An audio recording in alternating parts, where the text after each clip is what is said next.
Jumat 22 Mei 2020, Bupati Toba Darwin Siagian serahkan BLT dana desa kepada 97 kartu keluarga warga desa Sibadihon, Kecamatan Bonatua lunasi. Bupati Toba Darwin Siagian didampingi Ketua Tim PKK Kabupaten Toba, Nyonya Brenda Ritawati Darwin Siagian, Sekda Kap Toba Audi Murpi Sitorus, Kadis Kominfo Lalu Simanjuntak, Kadis PMD dan PP Henry Silalahi, Kadis Dukcapil Bonar Putar-Putar, memberikan secara simbolis BLT dana desa tahap pertama kepada 97 kepala keluarga dari 186 kepala keluarga warga desa Sibadihon, Kecamatan Bonatua lunasi, Kabupaten Toba. Hari yang berbahagia ini kita bersama dengan Bapak Bupati dan Ibu Bupati beserta rombongan. Dalam kesempatan itu, Bupati Darwin mengapresiasi Kepala Desa Sibadihon yang telah memberikan anggaran dana desa yang cukup banyak, sehingga hampir seluruh warganya menerima bantuan. Beliau mengatakan dari 186 kartu keluarga, yang mendapat dana BLT adalah 97 kartu keluarga, bantuan sosial tunai dari Kemensos 45 KK, PKH 20 KK, BPNT 30 KK, yang artinya hampir semua mendapatkan bantuan. Nak terlas rakuma mereka beli sokol kebereng engkau. Sara sual belum angkani desa terus dia belum itu iba ini mana? Berarti kan dia punya kepedulian tuh kita, Tuhamu. Jadi memang ini nata harap pun alada ubah do peraturan boy dole anak muda dari desa sampai 200 juta turaya dong. Jadi mulai 200 juta mulai total kurang lebih 100 salak men, 100 sampai 110 deh, sampai 110. Tapi ode balik tibo penerima dana desa. Adong do masyarakat 400 kakana, alehol ono 10 kepala desa memang aleh. Jadi sekali kebutangan menjadi kepala desa. Iya. Kemudian, kalau menurut tahu desa Munaon termasuk dapat berkat ini. Alana tahap saya ngaruh ke kamu 45 sean Kemensos kan, nah dapat saya kantor pos do saya bank. Tapi arung do habu PKH 20. Arung do program sembako 30. Jadi mau huberengon ngahapin suri dapotan di desa ton. Ayo hola besteni desa tu besteni Kemensos ya puluh itu tambah 145. Jadi ya, sarak siap puluh itu tambah 145. 145 tabber PPKH 20 145. Nah, Ima. Jadi sekali lagi tepuk tangan dulu kita untuk kita. Jadi maksudnya sama. Jadi nah udah di sini sama nomor tom. Tapar gunahom. Nakto hari idip kita bagi orang lilia bestion terlalu tuh. Kepala Desa Sibadihon Richard Sirait juga menyampaikan penyaluran BLT dana desa tersebut berdasarkan hasil evaluasi dengan pendataan tim relawan desa dan sesuai kesepakatan Kades dan Badan Perwakilan Desa. Nah, di wilayah ini tim relawan desa nah dibentuk di Arena Salpu jala sesuai itu kesepakatan di musyawarah desa di tanggal 21 April 2020 na Salpu itu tetap pemerintah desa dohor BPD guar-guar na talup macalo bantuan langsung desa jala digores somai melalui SK Kepala Desa Sibadihon nomor 22 tahun 2020 tentang penetapan penerima bantuan langsung tunai dana desa di Sibadihon. Jadi sesuai itu kesepakatan ini terguar masih boleh itu halak siap boleh itu kepala keluarga. Bantuan sosial tunai dari Kemensos 45 kartu keluarga, PKH 20 kartu keluarga, BPNT 30 kartu keluarga, yang artinya hampir semua mendapatkan bantuan. Dari Sibadihon, Toba TV melaporkan.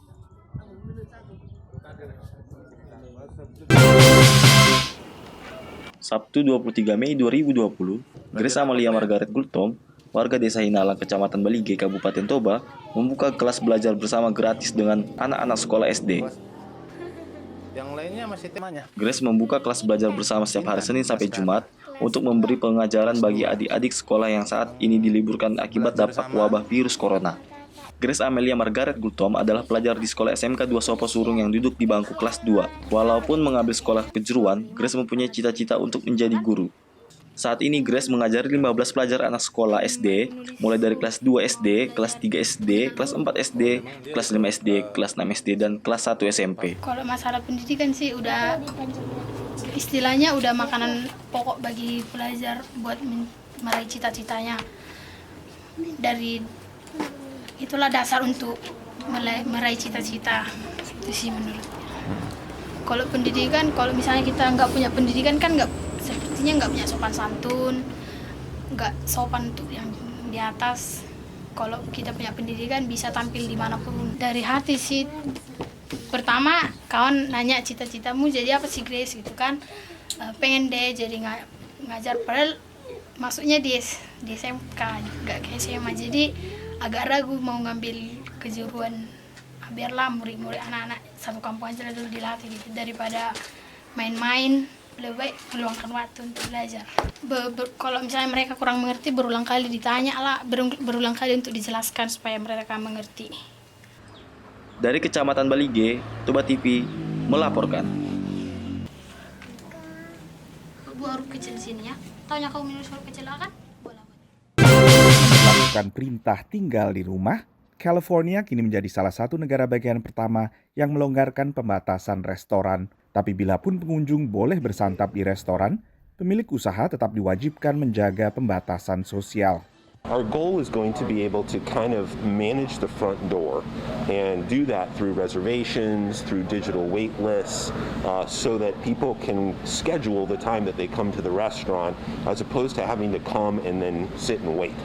Begitu banyaknya aturan, sehingga sebagian pemilik restoran sempat kebingungan. I was overwhelmed, to be honest with you. I knew there was going to be some strategic planning and stuff that they're going to mandate, but that was a huge laundry list of stuff.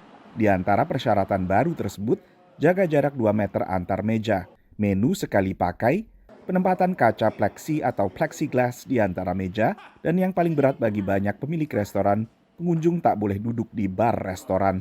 The bar is where people like to socialize the most, drink, and that's where your profits come from. Without having the bar, that's going to really handcuff people a lot. Diperkirakan perubahan ini bisa meningkatkan biaya operasional sebesar 25% di tengah terpukulnya pemasukan.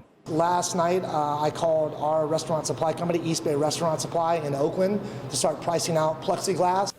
Arizona juga berangsur membuka kembali restoran untuk layanan disantap di tempat. Tapi di sini pun banyak pemilik restoran masih ragu untuk buka kembali dan ingin mempertahankan dapur untuk pemesanan makanan yang dibungkus untuk dibawa ke rumah saja. As a small business owner, trying to survive, we're trying to make sure everybody's safe, our staff, everyone, can make up their own decision when to open up. It's not mandatory. We don't want to rush it and fail. Sebagian buka tapi membatasi dengan layanan al fresco alias bersantap di udara terbuka. I had to lay off close to 70 staff, and some of them didn't get unemployment, and so we were feeding them and giving them money. Yang lain hanya buka terbatas untuk makan pagi saja. We really can't survive much longer without business.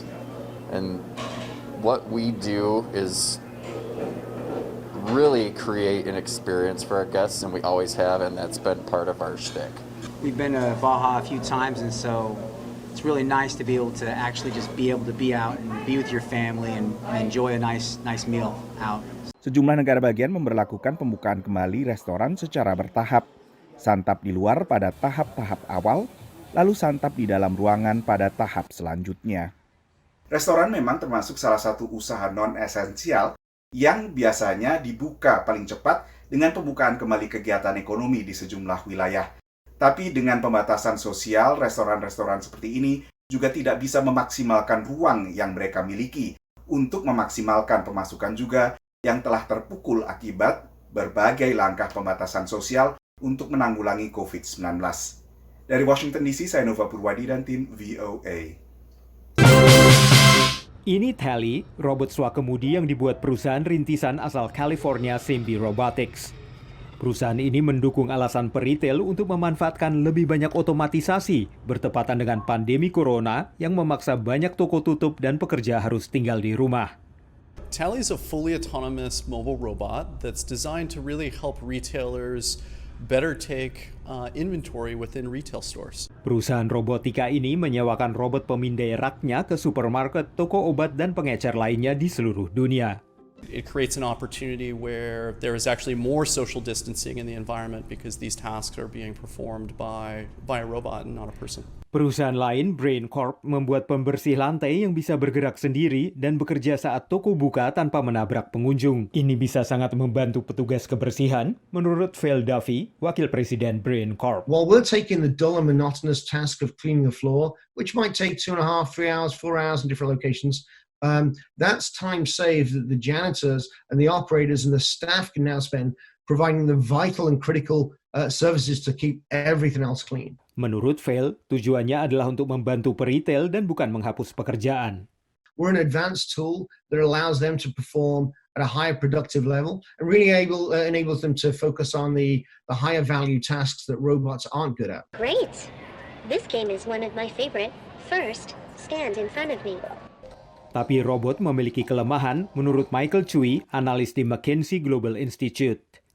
They typically won't call in sick, but sometimes they do break. So there's some real benefits to automation, and those many of them are economic. Para ekonom dan serikat pekerja khawatir otomatisasi dapat menggantikan lebih banyak pekerja lagi pada saat tingkat pengangguran di Amerika Serikat melonjak tajam dan beberapa jaringan retail besar seperti J.Crew dan Neiman Marcus mengajukan permohonan pilot menyusul perintah tinggal di rumah yang mengakibatkan toko-toko tutup dan belanja konsumen menurun.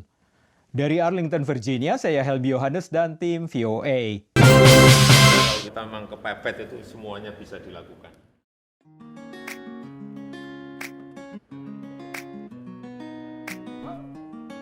Jadi kami dari Kementerian Riset dan Teknologi, Badan Riset dan Inovasi Nasional, menanggapi adanya pandemi COVID-19 ini, maka membentuk konsorsium riset dan inovasi COVID-19. Nah, konsorsium ini terdiri dari lembaga penelitian non-kementerian, ada LIPI, BPPT, dan lembaga-lembaga LPNK yang lain.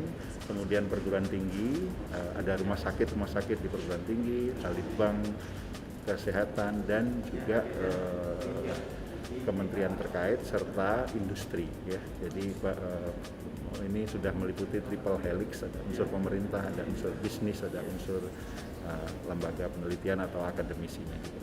Nah, pada hari ini kami perlihatkan beberapa hasilnya kepada Bapak Presiden, dan Bapak Presiden memberikan apresiasi atas produk-produk ini dan mendorong agar produk-produk ini segera di industri atau dihilirisasi, diproduksi dalam jumlah besar. Nah.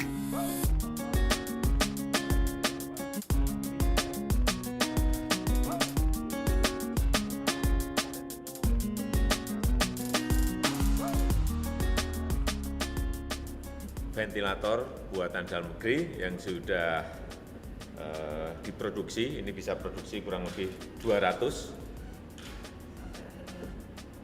Kemudian ini yang kedua, ini juga sama. Ini juga bisa berproduksi sampai 200 juga. Ini BPPT dengan LAN, yang ini tadi BPPT dan PT Dharma. Dan ini juga yang ventilator